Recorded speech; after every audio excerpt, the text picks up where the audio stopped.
Hey guys, we're back for another workout of the day. Today's workout is an AMRAP, as many rounds as possible for 22 minutes. It consists of 15 goblet squats, 30 double unders, 15 box jumps, 30 kettlebell swings, and 15 V-ups. So we're gonna go through each movement and the modifications, and then you guys can go ahead and get started. Good luck. Okay guys, the first movement is a goblet squat. So let's just go over the squat movement first, and then we'll get into weights. Okay, so with the squat, yes, Mia. With the squat, you want to set up a little bit wider than hip width apart, toes slightly pointed outwards. You want your chest up, that core engaged, and you're gonna come down and you're gonna push those knees out. So I don't want to see your toes completely straight and your knees coming forward. I want slight point outwards, and then your knees are gonna go that way. That's gonna keep those feet flat on the ground and you centered.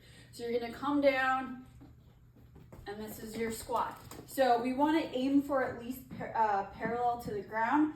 So that means we wanna come down and we want this part of our leg to be parallel to the ground. And if we can get down a little lower, awesome. So main thing though, I want those feet to always stay flat on the ground.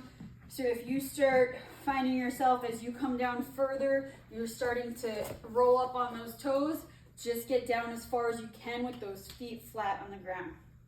That's gonna give yourself a nice stable platform.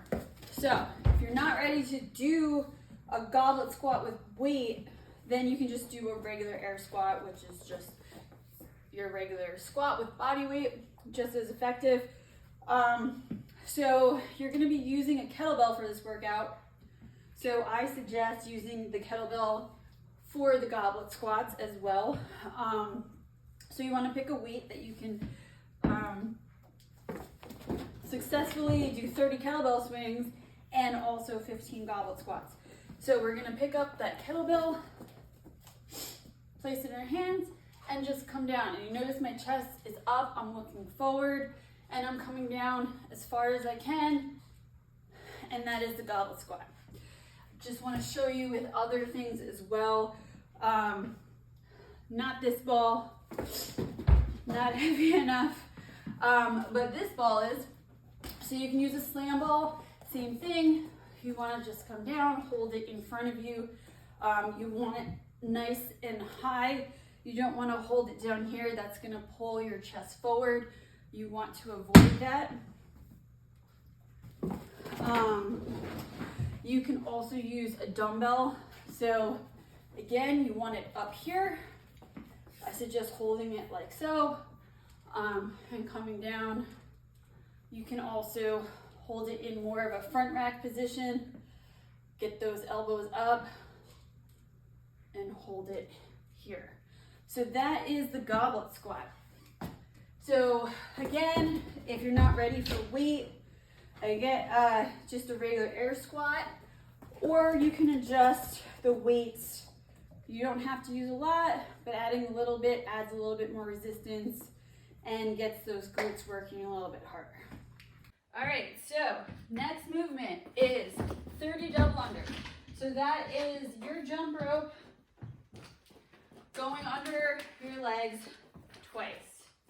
So it's a fast movement, it's a flick of the wrist, it's a rhythm, if you will. So the rhythm is 1, 2, 1, 2, 1, 2. So I'll give a quick demo. Ooh, that was bad. I don't want to hit you. Oh my God, I can't jump rope right now. 1, 2, 1, 2, 1, 2, 1, 2, 1, 2. It's fast. So it's not so much about going fast, it's about jumping up, jumping straight up. If you're not ready for double unders, you can go ahead and do 60 single unders. That's just a regular jump rope. Or you can just do the motion. So you're gonna jump, tap twice, you want to try to get all those, especially with the jump taps, you want to make sure that you're doing all 30, get that heart rate going. And so those are the modifications. And then you're gonna go right into more jumping. You're gonna do box jumps. So again, you can adjust the height of the box. You can stack plates up and make a platform for you to jump on. First, we'll just go over the regular box jump. So you're gonna jump up, and you're gonna make sure when you jump up that both feet are flat on the box, no hanging over the box, completely on top of the box, like so. And you want to make sure you fully extend to the top. That means you're going to come all the way up, and then you're going to come back down. No doing weird jump squat things where you're landing here and then having to come there. That's just a lot of strain on your knees and hips. So you want to try to get up as tall as you can. You can step down if you like, or you can jump down.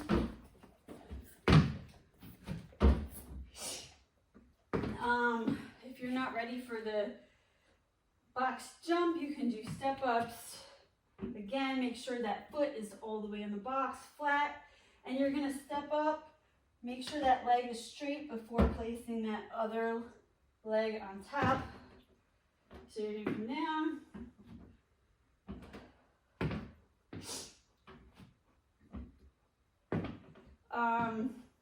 You can also, if you don't have a box or something to jump on, you can just do jumping squats. So you're gonna do, again, that same good squat movement. Your feet slightly a little bit further than hip width, toes slightly pointed outward, and you're gonna come down and jump. Yes, yes. So after all those jumpings, you're gonna go ahead and get to your kettlebell swing. So kettlebell movement set up. You're gonna be, again, about slightly hip, further than hip width apart. You're going to make sure that chest is always up, that core is engaged, and you're gonna have your knees slightly bent when you come back.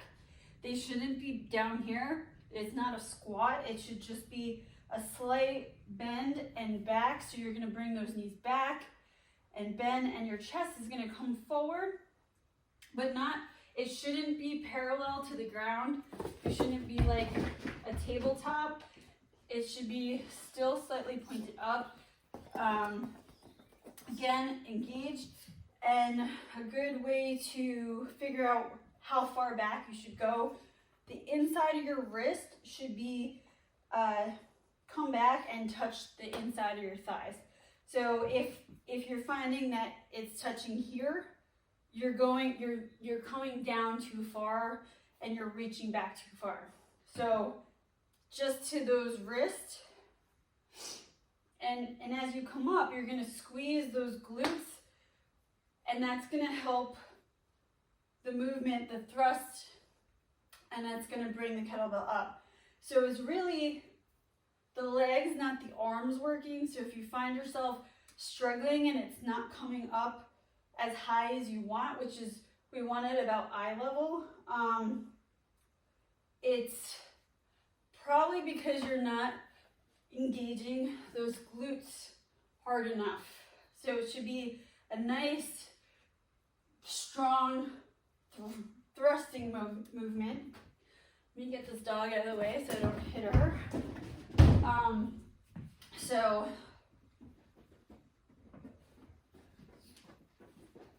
I'm really not using my arms at all. And so if you don't have a kettlebell but you have a dumbbell, you can use a dumbbell too. You're gonna grab it like so, and you're just gonna do that same movement with the dumbbell. With the kettlebell modifications, I'm just gonna say that go lighter. You know, there's different sizes and weights of kettlebells and dumbbells, so go with something you feel comfortable with. If you start feeling strain in that lower back area, it's probably because you're letting your shoulders go forward and you're not engaging that core enough. And so you shouldn't be feeling back pain is what I'm saying. So if you start feeling pain in weird ways, probably need to adjust the movement. Okay, V-ups. If you haven't realized, one of the major things I say is engage your core. So every movement is a core exercise essentially, right? But this movement is core focused. So V up, you're gonna come down and you're gonna make a V with your body. Touch those toes. Try to, where is it? Try to get that your arms and feet up at the same time. If you're slightly off, that's okay. Make sure that core is engaged. You're very inconvenient. Modifications is with your knees or regular sit-ups or, get out of the way, alternating V-ups. If you're doing alternating V-ups, make it 16 just so you're even on both sides. So that is the workout. Again, it's 22 minutes, which you can adjust the time, feel free. Make sure you're writing it down, tracking your progress, tracking your weight, your times, rounds, and again, 15 goblet squats, 30 double unders, 15 box jumps, 30 kettlebell swings.